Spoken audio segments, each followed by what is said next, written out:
우선 여기 앞에 QR코드 있거든요. 제 블로그예요. 그래서 그 단대소고 1학기 기말고사, 2학기 중간 기말 이렇게 좀 분석해서 올려놨거든요. 시험지 같은 걸 좀 확인하실 때는 우선은 작년 2학기 시험지 기준으로 좀 보시는 게 좋을 것 같아요. 작년 1학기 중간고사 가장 첫 시험이 그 단대소고가 거의 사고라고 봐도 될 정도로 너무 쉬웠었거든요. 그러다 보니까 반대급부로 1학년 기말고사가 말도 안 되게 어렵게 나왔어요. 그래서 이걸 좀 난이도 평균 내기가 애매하고 2학기 때 그 유형들이 좀 자리를 잡았거든요. 그래서 좀 트렌드를 보시려면 2학기 시험지를 좀 보셔도 좋을 것 같고, 오늘 제가 넣어놓은 시험지도 2학기 시험지들을 좀 위주로 넣어놨습니다. 수업은 이제 7회랑 파이널 1회 이렇게 구성이 될 거고요. 진도를 7회로 잡은 이유는 사실 시험 범위 진도 다 나가는 거는 7회만큼 필요하진 않아요. 근데 본문이 변형되는 부분까지 다 대비하고 영작까지 대비하려면 여러 번 복습을 돌려야 되거든요. 그래서 7번 수업을 하고 파이널까지 진행을 할 겁니다. 단소 하시는 선생님들 계시잖아요. 그죠? 저쪽에도 스펙터도 계시고 뭐 백화도 계실 텐데, 저 김문영 선생님은 딱 세 글자, 이제 디테일 하나만 좀 기억해 주시면 좋을 것 같습니다. 정말 꼼꼼하게 자료 준비하고요. 아이들 좀 관리를 하고 있습니다. 그리고 수업 시간은 3시간인데 사실 3시간 끝나고 10시까지 한다라고 좀 생각해 주시면 될 것 같아요. 끝나고 나서 시험 보고 제시 보고 외우고 가려면 1시간 더 하고 간다라고 생각을 해 주시면 됩니다. 지금은 금요일로 잡아놨고 6시부터 잡아놨습니다. 6시부터. 근데 이건 좀 학원 강의실에 따라서 조금 이제 확정된 건 아닌 것 같은데 우선은 금요일로 잡아놨어요. 어, 시험 좀 요약해서 제가 그 키워드 별로 좀 정리를 해봤는데요. 우선 단대소고 시험 작년 기준으로는 좀 문항 사이에 난이도 편차가 되게 큰 편이었습니다. 되게 큰 편이어서 좀 내가 공부만 제대로 했으면 어, 본문 암기를 안 했더라도 내용적으로 좀 풀 수 있는 문제들이 상당히 많았고요.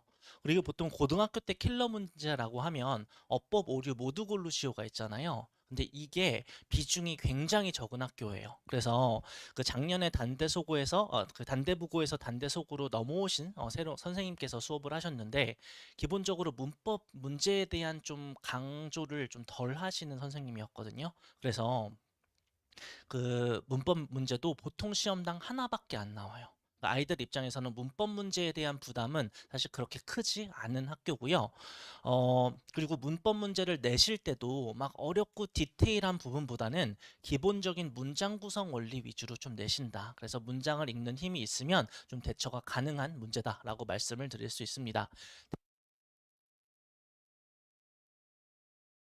어려운 문제들 있잖아요. 이 어려운 문제 난이도가 오히려 너무 높아 버려요. 그래서 상위권 등급은 사실 여기서 결정이 돼 버리고, 이걸 조금 다른 각도에서 봐 버리면요. 영어 기초가 약한 친구들은 결국 여기서 헤맬 수밖에 없거든요. 그러니까 이 문제를 극복하느냐 못 극복하느냐가 차이점인데, 이게 제가 아무리 수업해주고 찍어줘도 본문 자체가 다 바뀌어버려서 나온단 말이에요. 영작을 해야 되는데 처음 보는 영작 문장을 그냥 내가 영작을 해야 돼요.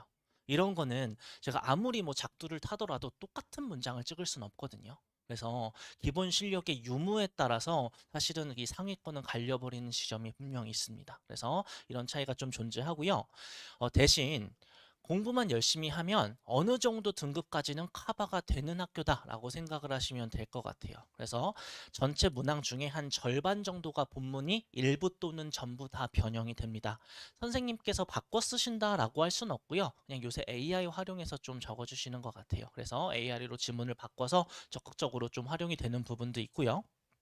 어느 정도 이제 제가 복습시키는 방법, 요약 자료 TF 문제 풀면서 대처할 수 있는 이런 부분이 있습니다. 중요한 거는 중학교 때 내신 시켜보셨겠지만 중학교 때는 아이들 거의 다 통문장 암기했잖아요. 그죠? 그래서 뭐 프린트든 외부 지문이나 교과서 통문장 암기했을 텐데, 통문장 암기를 해도 굳이 엄청나게 효율을 뽑아낼 수 있는 시험 스타일은 아니에요. 차라리 문장 하나하나 암기한다기보다는 지문 전체의 메인 아이디어, 각 문장별의 디테일한 어떤 어휘나 문법 포인트들을 정확히 알고 넘어간다라는 개념으로 공부를 시켜주시는 게 더 좋습니다. 그리고 제가 단어장을 포인트로 하나 뺐는데요. 결국 이 고난도 문장은 아무리 공부해도 맞추는 친구가 정규에 정말 많이 없어요. 손에 꼽을 거예요. 왜냐면 되게 좀 어렵게 나오거든요. 근데 이 완전 극상위권 밑에 부분 친구들은 오히려 단어장 문제에서 한두 개 차이로 갈려버립니다. 그러니까 독해 문제는 맞을 건 애들이 잘 맞아요. 잘하는 친구들은. 단어장을 성실하게 했느냐 아니면 단어장에서 세네 개가 나가버리느냐가 오히려 중위권에서 싹 갈라버리는 차이라고 생각을 하시면 됩니다.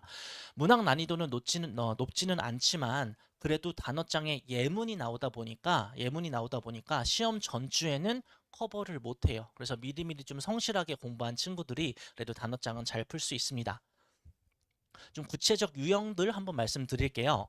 단소고는 좀 재밌게 듣기평가가 시험에 나옵니다. 모의고사 특정 회차를 듣기평가를 집어주시면 그 듣기평가에서 스크립트 변화 없이 똑같이 나와요.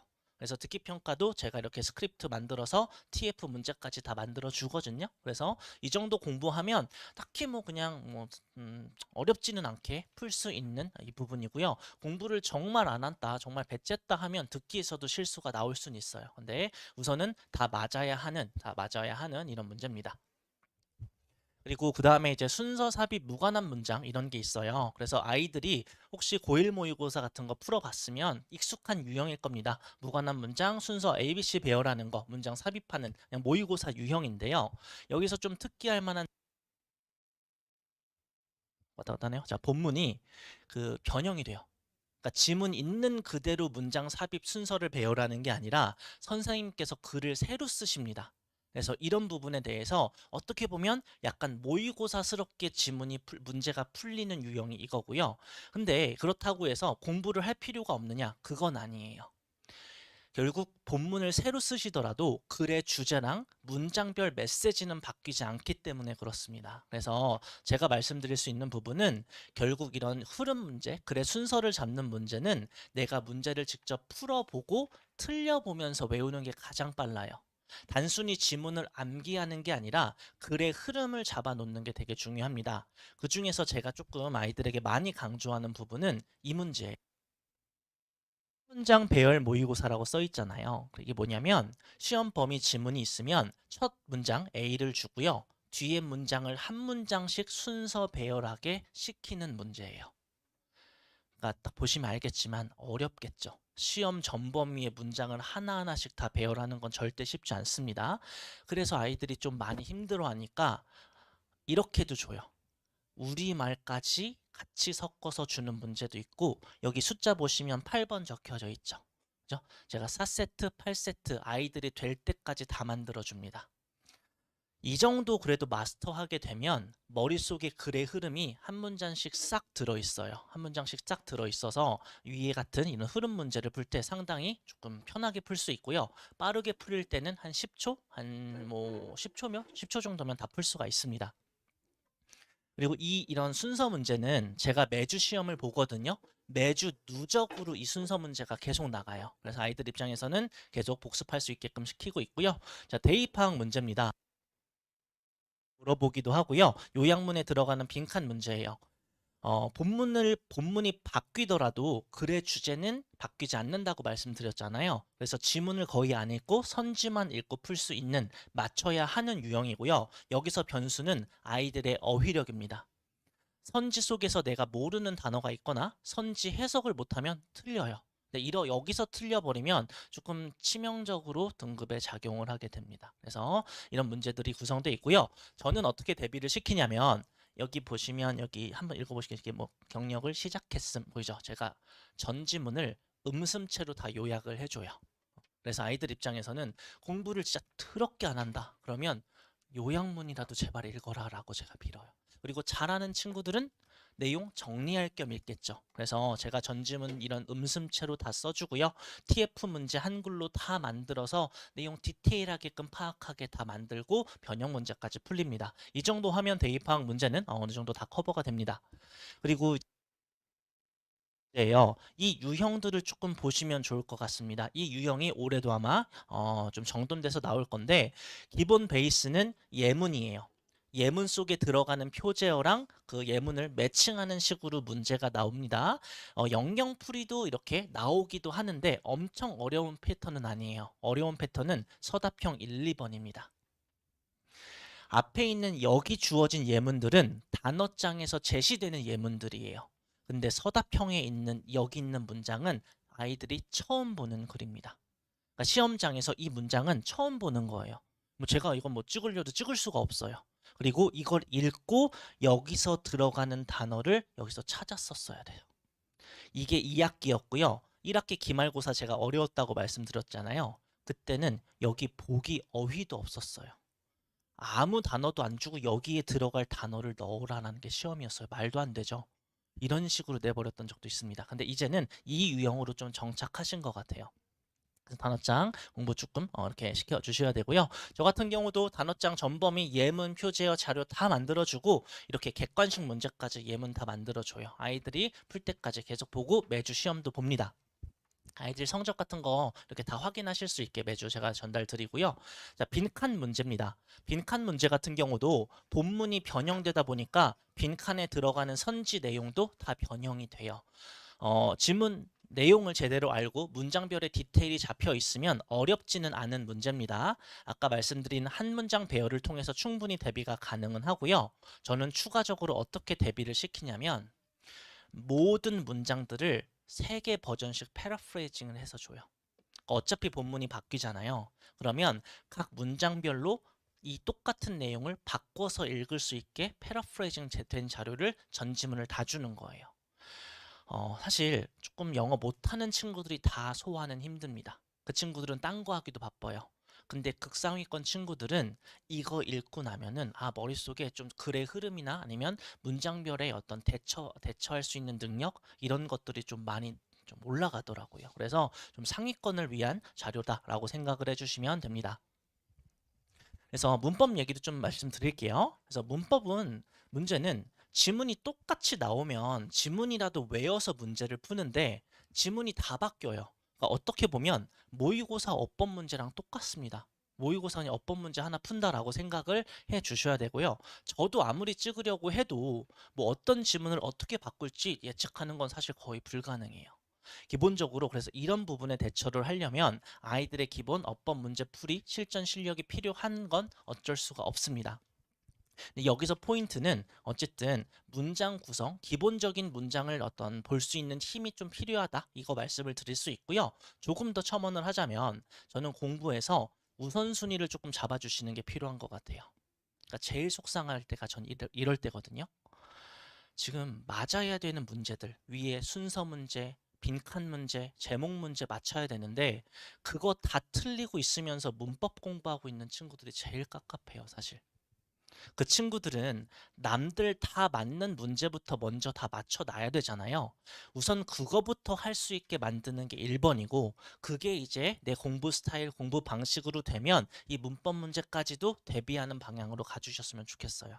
근데 꽤 많은 친구들이 이 순서가 헷갈립니다.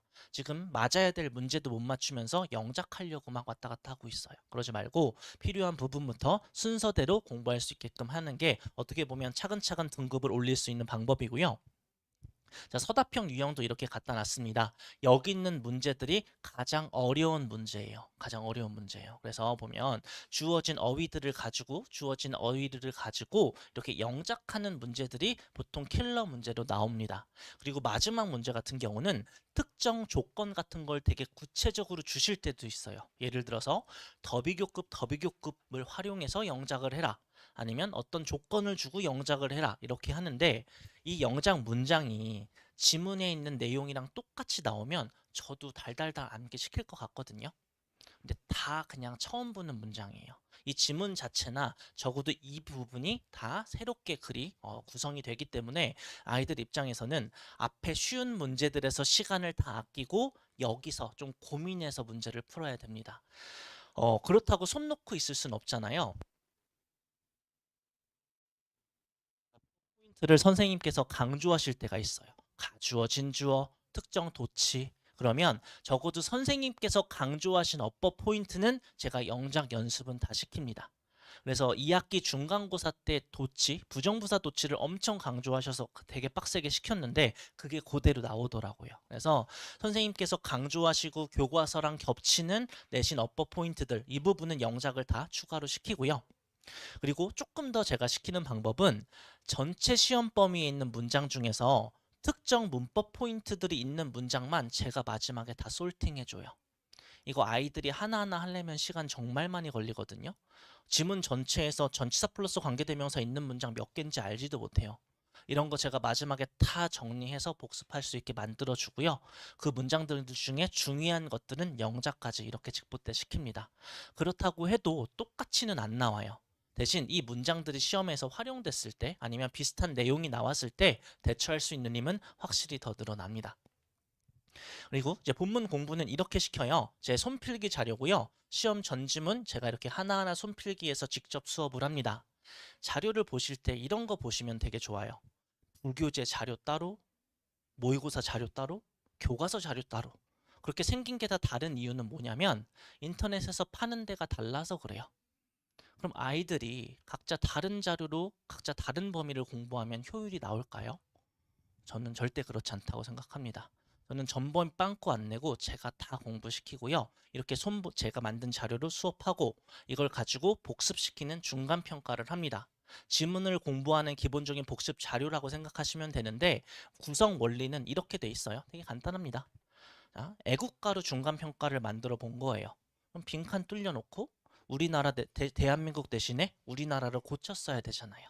이런 식으로 지문 복습하게 만든 게 위에서 말씀드린 이 중간평가고요. 제가 점수도 이제 다 보내드리거든요. 중간평가 점수도. 우리 아이 중간평가 점수가 낮으면 아, 이 지문이 애국가보다 공부가 덜 됐구나라고 생각하시면 됩니다. 그래서 기본적으로 지문 공부는 이렇게 제가 시키고요. 제가 별명이 나무 파괴자예요. 자료를 하도 많이 줘서 붙은 별명인데 우선은 자료를 많이 주는 이유에 대해서 간단하게만 말씀드릴게요. 중학교보다 시험 범위 훨씬 많습니다. 단소고가 많지 않다고 해도 20개에서 모의고사 포함하면 20개 중반 30개까지 갈 수도 있어요. 그러면 거기에 해당하는 자료를 제가 다 커버하고 단어장 교과서까지 만들어 줘야 되잖아요. 변형 문제 제가 다 만들어 주는데. 그래서 양이 많은 거고요. 그리고 저는 항상 100점 맞추려고 공부시키거든요. 아시겠지만 100점 맞으려면 130점만큼 공부해야 되잖아요. 130점만큼 공부하려면 150점, 160점만큼 자료 필요합니다. 그거 제가 다 커버할 거예요. 그래서 이렇게 공부시키고 있고요. 잘하는 친구들은 알아서 잘 써요. 근데 중하위권 친구들도요. 제 자료를 가지고 시간과 노력 아낄 수 있다는 것도 확실합니다. 아까 보여드린 음슴체 이런 거 요약 누가 써주겠어요? 제가 다 써줘서 아이들 시간 하나하나 아낄 수 있도록 만들 겁니다. 그래서 마지막으로 정리 한번 드릴게요. 이게 네덜란드 속담이에요. 태풍이 불면 누구는 담을 쌓고 어떤 이는 풍차를 단다라고 얘기를 하는데 단소 영어 내신이요. 생각보다 되게 치열합니다. 우선 기본 인원수가 적다 보니까 상위권을 북받기로 받기가 쉽지가 않아요.